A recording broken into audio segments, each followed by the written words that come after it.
Alors il suffit de regarder autour de nous, il suffit de voir tous les jeux qui sont proposés, toutes les publicités qui sont faites sur les jeux. Alors beaucoup de jeux vidéo, effectivement, aujourd'hui c'est un média exceptionnel. Ceux qui ont des enfants, ils voient bien que les jeux vidéo occupent pas mal de leur temps. On a énormément de supports pour jouer, les tablettes, les ordinateurs, les smartphones, mais également on voit apparaître énormément de jeux de plateau, plus que jamais, je dirais. Fini les monopolies, les risques que l'on connaissait il y a 30 ou 40 ans, ou voire plus. Il y a énormément de jeux qui sont produits. On peut le voir aussi dans la rue.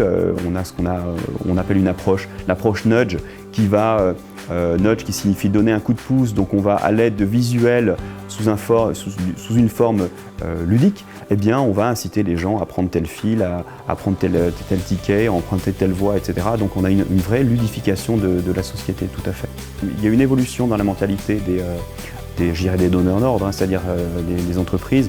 On ne peut pas faire rentrer un jeu dans une entreprise, donc il fallait y ajouter le terme sérieux. Donc on fait rentrer des jeux sérieux, et en plus si on l'habille un peu d'anglicisme, alors c'est parfait, un serious game ça passe encore mieux. Donc ça fait à peu près 5 ans que le jeu s'invite dans les entreprises. Ça va du jeu de rôle, à l'escape game, aux jeux de plateau, aux jeux vidéo, voilà, tout ça à destination de la formation des personnes, de la libération de l'intelligence collective. Voilà. Donc les applications en fait sont très très larges.